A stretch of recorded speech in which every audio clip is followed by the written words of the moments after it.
All right, next on the 7, trial dates have been set for Brian and Bradley Frost, the father and son facing charges in relation to a fatal shooting in Harriman last summer. They both appeared in Roane County Court this morning. As we've reported, Brian Frost faces multiple charges of coercing a witness and tampering with evidence, along with a single count of official misconduct. He was a city councilman at the time of the shooting and owned the business where the shooting occurred. Now, his trial is scheduled to begin March 2nd of next year. Meanwhile, his son Bradley Frost is facing counts of furnishing alcohol to minors, contributing to the delinquency of a minor, and possession of a firearm while under the influence. His trial is set for December 1st. 18-year-old Holden House was killed in that shooting that happened at Brian Frost's business, the Mr. Clean Detail Shop, in August. 17-year-old Riley Pollock is accused of pulling the trigger. Court records say he was arguing with another teen when the gun went off, hitting House. He is due in court next week. House's girlfriend tells 6 News that she and his family will be in the courtroom until justice is served. I don't even, want to look at any of these people, but it's important that they see all of our faces and that they know that we're going to get to the end of this.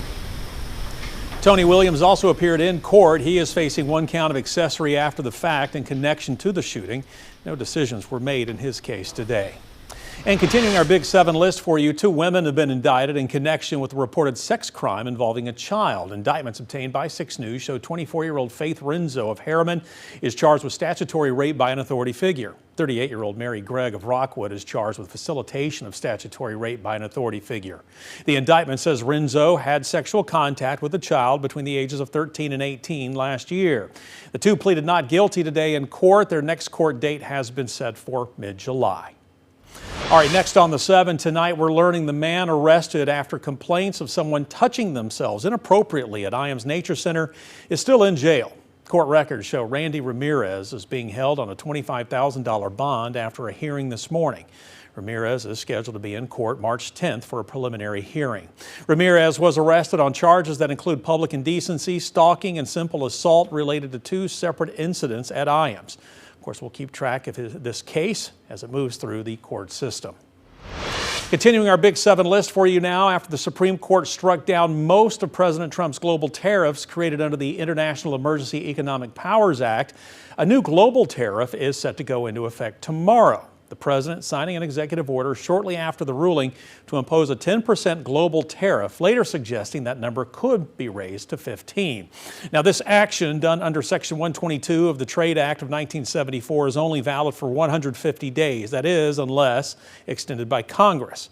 And these changes have left businesses questioning what to do next. According to Kit Johnson, Director of Trade Compliance at John S. James Company, which is a freight forwarder and broker company in Knoxville, for some importers, this could be a benefit, but for others, it could be a loss. We're still waiting to hear if there's going to be refunds, so that could potentially be a benefit.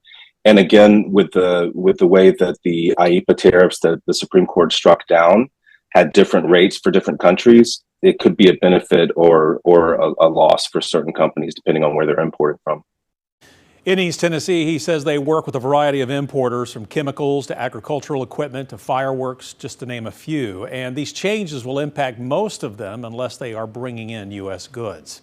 Next on the 7 tonight, the Red Cross helping people displaced by a house fire in East Hamblen County. It sparked yesterday evening. The East Hamblen County Volunteer Fire Department sharing these pictures from that scene.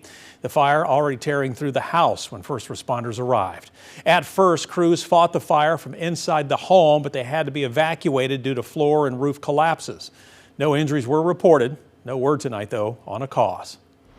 Next on the 7, a newly published state audit of the University of Tennessee finds that UT did not implement good internal controls for a new accounting system.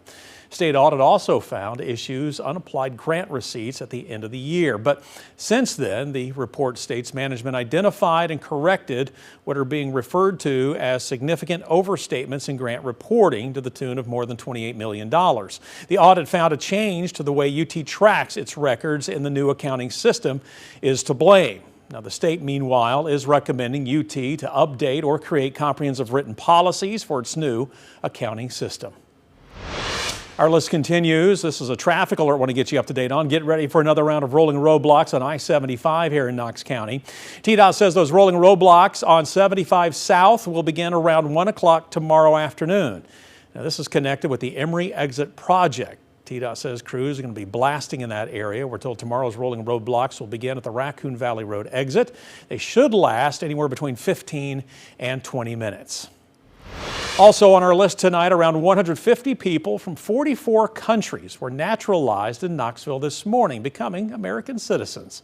Roberto Castro was one of them.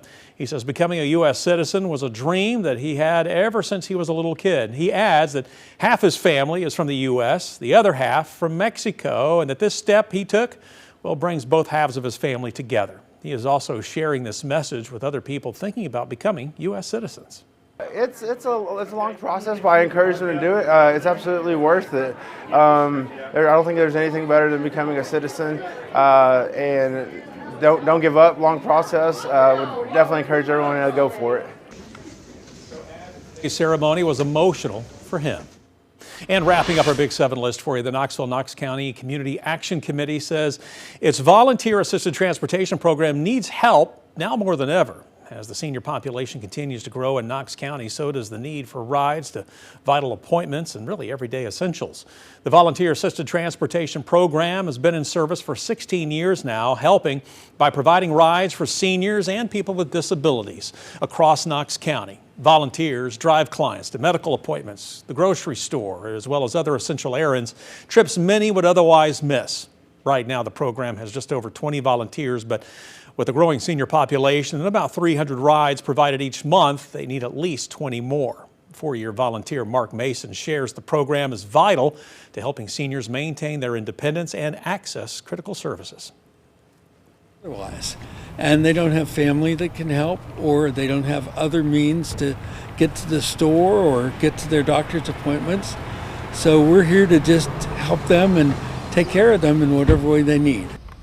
Volunteers can pick and choose when to help out with a flexible schedule, and vehicles and gas are provided.